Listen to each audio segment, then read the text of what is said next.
Welcome to New Realities. My name is Alan Steinfeld, and I'm very happy to have here today Jan Frazier, who's the author of this book, When Fear Falls Away. And we're going to be talking about her awakening process, which is really one of the reasons I started this program, to find out what is this essence of this thing called awakening. And when you talk about it, it's so familiar to me. Some of the words you describe, of what you say, of just being, it's like, I remember that, being that. I mean, I know I am that. And then I put this whole thing on top of that, whatever that is, this whole personality, all these stories, and it's covered up what you say is this. Yeah. So I'm doing this program for myself to uncover, to get back to that place. How can I do that? Well, one thing is to see how that, what all has covered it up, to see how that is made, to see it when it's functioning. And because the other is there, but it's also very quiet and ordinary. There's nothing really extraordinary about this awakeness. Right, that's what I like about you. We kind of like it to be extreme blissful experience, but it isn't always that. It's actually very quiet, and there's not a lot of drama to it. So because our ordinary lives are very busy and have a lot of drama, it's easy to completely miss that other thing that's there. So if we can kind of get a read on how the drama operates, we know then that we're not that. The way to know what we deeply are is to deeply know what we're not. So. Yeah. No, I get it, because I know I'm not that. I actually, totally, and I've sort of just programmed myself to think I'm this drama, this story, and I know that I'm doing it to sort of fit in, to connect with other people. And you're giving me permission, in a sense, to just drop the whole thing. Or at least to see that it's operating. I mean, we can't decide to drop it. But if we're willing to really see when it's operating, eventually it will drop itself.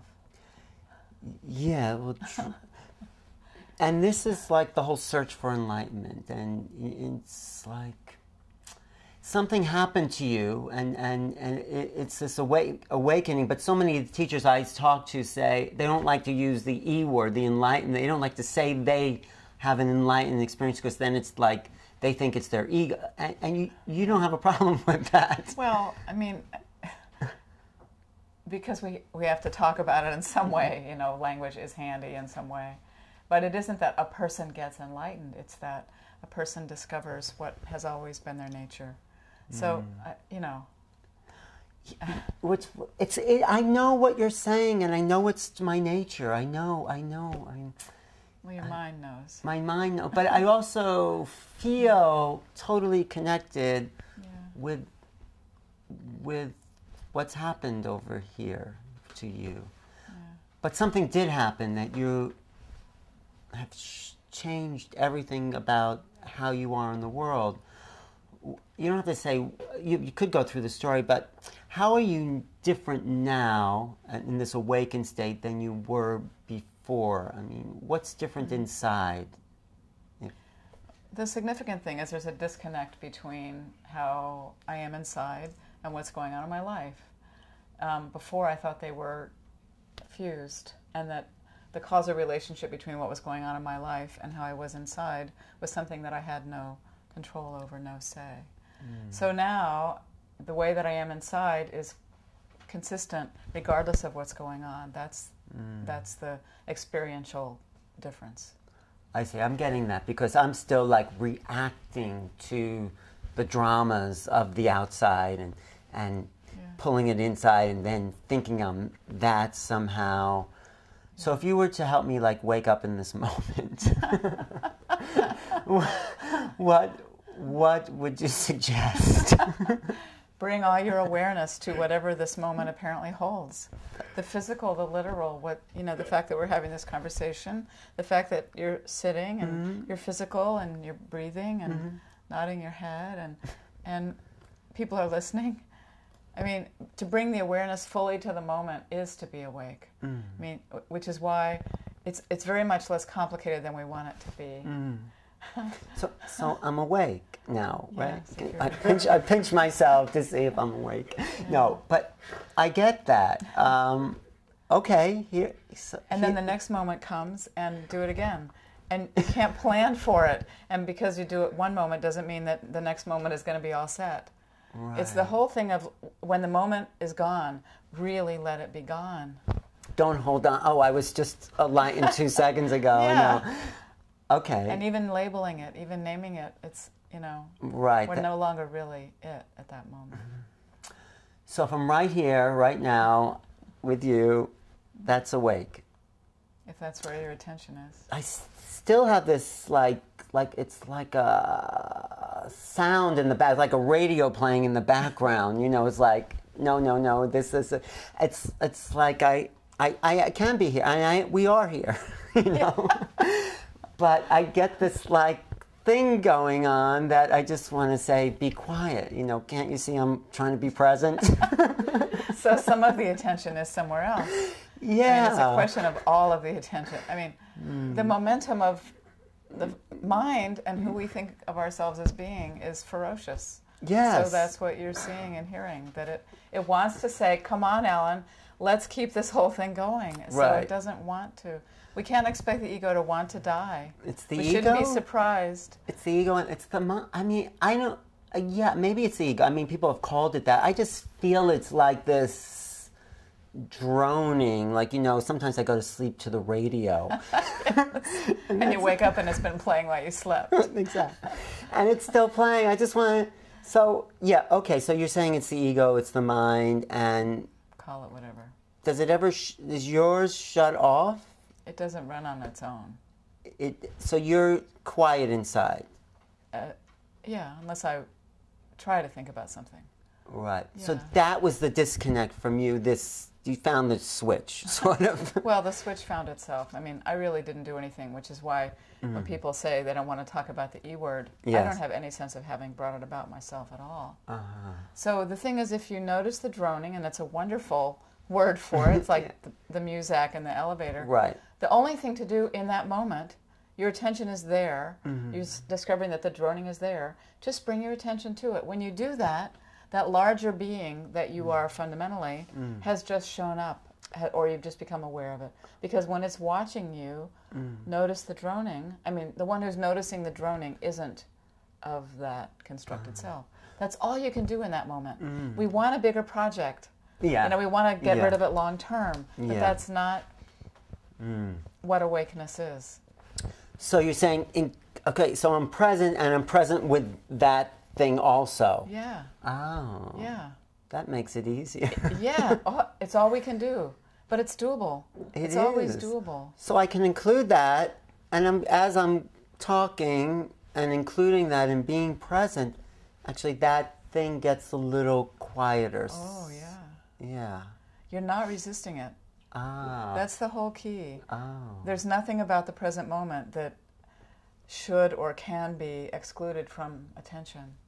Yeah, I get that. We would like it to be, though. Right, because that was what I thought the literature said. The instructions said. But as you say that and include that, then I do find myself more here. Yeah. And it is simple. It's very... So where did this whole spirituality thing come in? How'd that happen? Why did someone say this is... It's just... It's so strange. People confuse. I think part of it is we have a tendency to confuse how we want to be or how we imagine it will be if we ever wake up with how to get there. So we think if the mind is very busy, if I want to become awake, the thing for me to do is to notice that my mind is busy and quiet it. But that doesn't work. Right.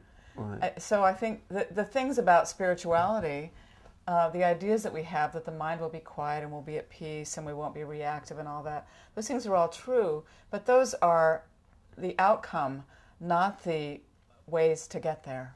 The way to get there is to be in the moment in its fullness, whatever the moment holds, including anguish, terrible fear, mental activity, anger. Just say, okay, this is it. This is what I'm feeling.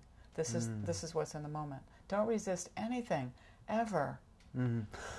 Yeah, no, as you're saying, I'm realizing maybe what they thought was spiritual, or people, is when you get there, you've talked about how something in you expands to include everything. Can you talk about that? Can you tell people what that experience is? Because I think, do you know what I'm saying? The sense of self enlarging? Yeah, I think that's so interesting. Yeah, okay.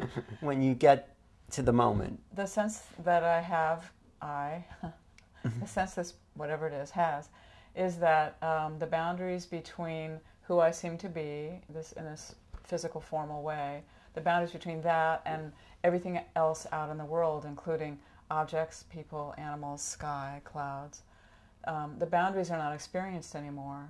And so, among other things, this causes compassion to be the most natural thing in the world, because far from trying to be compassionate, which is what we often do when people who are on a spiritual path, wanting to be more compassionate, when you don't experience any boundary between yourself and anything else, you very naturally want to be kind and loving, because it's all you. It's self-interest, basically. So why wouldn't you be compassionate? And why wouldn't, so and the other thing is, people often think, well, if my sense of self goes away, my small, familiar sense of self is gone, then won't that be sad? And won't I feel lifeless and like I don't exist? But what it gets replaced by is the sense that you're the whole universe. I mean, the whole sense of who I am just expands. There's no limit to what's felt as the self. And so it's a really reasonable trade-off. I mean, to put it in... But you still... You still feel yourself here. I still have a personality. I still have a body that decays and change, and you dress up and wear things. Talk to people in interviews. But do you sense that that's not just you? I mean, it feels a little bit like a game. Like this body personality thing is a game. Yeah, a little bit. But are you sensing yourself being me? Sure. You are. Well, it's not that it's that I sense all continuity. Yeah. And that you're only sort of incidentally Alan. Okay. And I'm only incidentally me, and we're only sort of incidentally having this encounter. But the fundamental sense of reality is that everything is all made of the same, you could say, stuff, energy. That is the experience. So you feel like you're more energy than solid. Oh, sure. Okay. Yeah. Okay. And that's because somehow I get the sense when you became present, you projected out into this presence, or the presence projected out through you, through this. I think it's more that I sensed what had always been there, not just in this body, but out there. So the blinders came off as to what had always been the case. When you say what's always been there, it's I know, I get this feeling, I know exactly what you mean, because I know what's always been there. It's like when I'm just like waking up in the morning, I'm just like have nothing to do and just laying in bed, and it's just like there's a being, and I forget who I am, and I forget my story. I know this has always been here. Yeah, we do know. Yeah. Deeply. Yeah. Ananda Mai Ma, in the autobiography of a yogi, when someone asked who she is, she said, I was the same when I was 5, when I was 30, when I'm 60. I've always been this same essence. It's like, so if we're always the same and we're all that, then why are we here? I mean, what's happening here? Because it's all this mental illusion. So what's... Well, we evolved the way we did as animals with sophisticated brains, and so we just kind of, potential too, but so it remains for us to have the equipment that we have, and to have the blessings that we have, that evolution has given us, and to also remember what we deeply are, and that all of that is only the mind and the body, and all that is only kind of a form of this essence that we deeply are, but ultimately it's superficial. So we're here to sort all that out, is my sense of it. But it's already sorted out on that level that we are all this. On the level of reality, but we just have to attune our awareness to it and live as though we are that, instead of living as though we are mother, Democrat, interviewer, survivor, loser. What? I didn't mean to put those two things together. Thanks. I just started to identify with. It's a good thing I don't take it seriously. It's a good thing, yeah. But why did we incarnate? I mean, why are we? What you don't know? I don't know. You don't know, and you're not pretending to have an answer to know. No, I don't need to know. And it does not inform how I occupy, or how any of us occupies this moment with our awareness. Those kinds of questions fascinate the mind.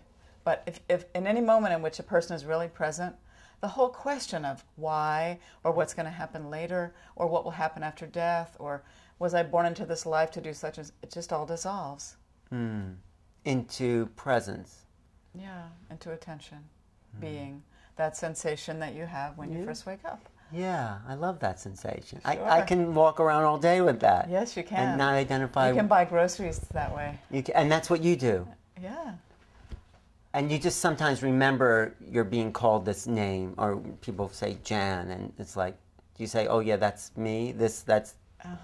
I get that too. It's like, this is just the name, and these are the labels, and it doesn't matter what label you throw at me. I'm okay.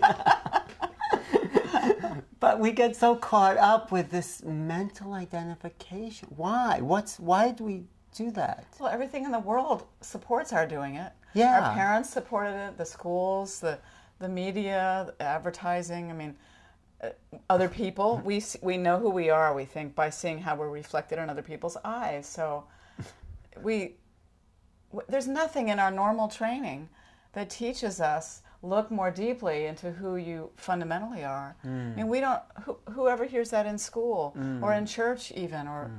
But we are hearing it more these days, yes. because people like Eckhart Tolle, Byron Katie. But not as children. No, not as children. In our formative children. Years, we don't hear it, even though children deeply know. Right, and it is what these spiritual teachers like Jesus and Buddha actually have said. Jesus said this, you are that, right? I am that. And it's, so these teachings that then get corrupted or distorted through interpretation, as opposed to just, this is the essence of the truth. Yeah, they get made into dogma. Yeah. Yeah. And people believe the dogma, and yet here we are Yeah. talking in you. Yeah. So there's really, in a sense, nothing to say. Really, yes. Yeah. Okay, but we have 10 more minutes to talk. Yeah. But no, I'm just somehow want to experience it more. I mean, Then see. The only thing to do is see. Really be willing to see in an unflinching way how the constructed self that blocks the light, you might say, expresses itself in your moment-to-moment awareness. express it. Yeah, I mean, okay. When you do that, when you're really willing to do that and not resist it, and also to observe the suffering that that's causing. Is it? What do you mean by suffering? The suffering comes of your identifying with that familiar Alan is who you really are. This is what we all do. So, because then it causes you to bank on things going a certain way. You feel like when things go well, that reflects well on you, and you feel better about yourself. Right. I don't know if this is what you do. No, it is this true. Is what we do. It is what I do. And so on. So when we're willing to really see that, then we can notice in the moment, which is where everything happens, it's the only place, we can notice, oh, this is how my identity gets formed and sustained. And the more we see that, the more when we see this, it's happening in the present. The larger sense of who we are, or what we are, is there in that moment. And so then we get to feel our largeness just by seeing what's going on right now. Right. And then sort of behind, off in the wings somewhere, beyond our reach of controlling, the substantial nature of the constructed self begins to get insubstantial. Just because we see it, just because we're really looking at it. But, okay, I think I get it, but I think you went too fast in a way, because I'm trying to just... So when we have good things said about us, I feel good. So, and then when we have bad things, like, someone says something to me and he's like, that's what causes the pain. But I'm trying to make up for that by having people say good things about me or me saying good things about myself. Right. And that feels good. I want the people just to say good things. Yeah, you just want the bad stuff to stop. Yes, yes.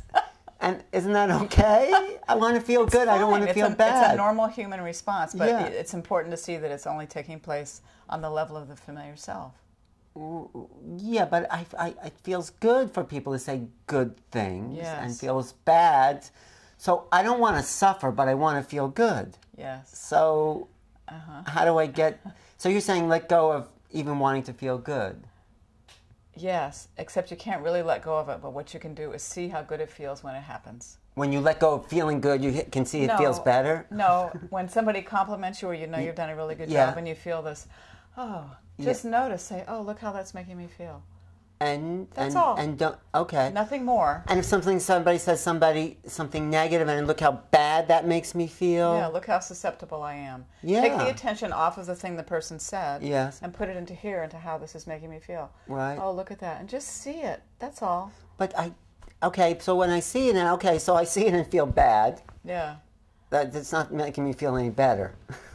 Feeling bad. Feeling that. The feeling better part has the eyes on the future. If you're really staying with this exact moment, with the real emotion as it's being felt right now, that's really different from thinking, okay, I want to feel better, or gee, I hope that never happens again, or just stay with it, feel the depth of how bad it feels, and see it. Okay, so we'll go back to that moment where you said that to me. No, but that feels, I can feel that because it's always the negative stuff that we identify, whether anyone's really intending, it's like, okay, that stays there, and then, so I'm just with that. The bad feeling will actually last longer if we don't fully surrender to it, ironically. We don't want to fully feel it because we don't want it to last. We want to feel better. And so it's counterintuitive. So just let yourself feel what it is, and then... And that's all. So you have to, it's like a wound. You go into that wound and it opens up and you feel it and then it dissolves. Yeah, very likely. Okay, because... It's like a headache. If you have terrible headache pain and you fight it, it tense against it, it only gets worse. If you just kind of, if everything is a form of the beloved, this is a way of looking at it, then if what's coming right now is feeling terrible or wonderful or terrible head pain, and just surrender to it, say, oh, here it is. But I want to also hold on to like the good thing. Everyone says, oh, great, you're this. It's like, so you're saying, I know you're saying don't identify with that either. It's only to see that you do identify with it. Because later on, when the whole thing has fallen apart, you'll feel good all the time, regardless of what anybody says. That's the part that you've discovered, right? Yeah. Like it doesn't matter what people say to you or about you, or you're good, you're bad. You could call me a loser if you wanted to. But that wouldn't affect you. Right. Why? Because it's my sense of who I am isn't tied up in the familiar self. But the sense of who you are is who? Is what? Everything and nothing. I don't have that identity that I had. So I'm trying to get that. I think that's the part that I'm still hooked into. I mean, I can feel great in the morning.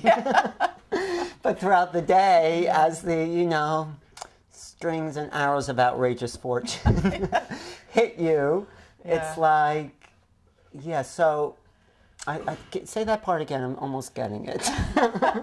When the familiar self isn't operating anymore and doesn't believe in its own substance in the way that it always had, then whatever happens, you feel fine. Because your sense of you isn't tied up in the outer anymore. I think I still have a sense of me. I do. And I also know I'm not that, but I think the sense has gotten so overlaid like a Band-Aid on the skin. You think it's you, sort of. It's like, I guess ripping that off is the ego death, right? It's like pulling that... But it will gently dismantle itself. If? It will. How? If in the moment that some part of the familiar self is manifesting, you'll see it and fully surrender to it. Feel the feeling of it. Some part of the familiar self, this thing that's always been with us. So I like what go ahead. What were you The gonna one say? that's susceptible to what's going To the the pain. slings and arrows. Yes. Yeah.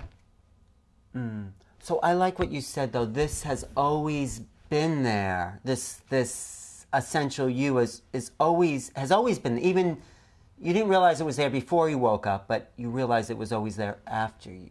Yeah. How's It's deeply that? familiar. It was. Deeply familiar. Yeah. Yeah. I mean, I'm trying to get what you got there. Because you got something. Because if it doesn't bother you what people say, I mean, I think maybe that's my biggest problem. It bothered me a lot before. It did. So the change is noticeable to me. It bothered you a lot, and then Enormously. suddenly it didn't. Yeah. It was a driving force in my life. What people said about you. Yeah. And then suddenly what happened, though? What was that switch? I think my sense of self went away. And so when somebody said something, they weren't saying it about who I felt like I was anymore. And it went away because of what happened internally? I know you probably said this, but we'll go a little. Yeah. Because I stopped identifying with my outer self anymore. And how did you do? You don't mind me. How did you do that again? I didn't do it. See, it just that's I grace. think I suffered enough that suffering was sick of itself. This is all I know what to make of it. Suffering. We finally said, okay, have I suffered enough? We want to know we want to see how did it happen for somebody else, so then we can turn around and replicate it. But we all have our own. Whatever's going to happen for each of us has its own wisdom and inevitable course of action. So I get the sense you really went into your suffering. You really, really identified with the suffering, and then suddenly, something in me got that it was optional. Wow. And I'd never gotten that before. Wow. But I wasn't conscious of any of this. And then something woke up. Yeah. Wow. Thank you, Jen. I'm going to have to watch this tape a couple of times and maybe stop identifying. But thank you. Thank you, Alan. Because as you're talking, I think things are like cracking through the identity of who I think I am. And I feel like what you're saying is me saying it to myself. And, yeah. Thanks. So it is. Thanks for your work. Thank you. Yeah. It's Alan Steinfeld, or maybe. But thank you for watching. See you next time.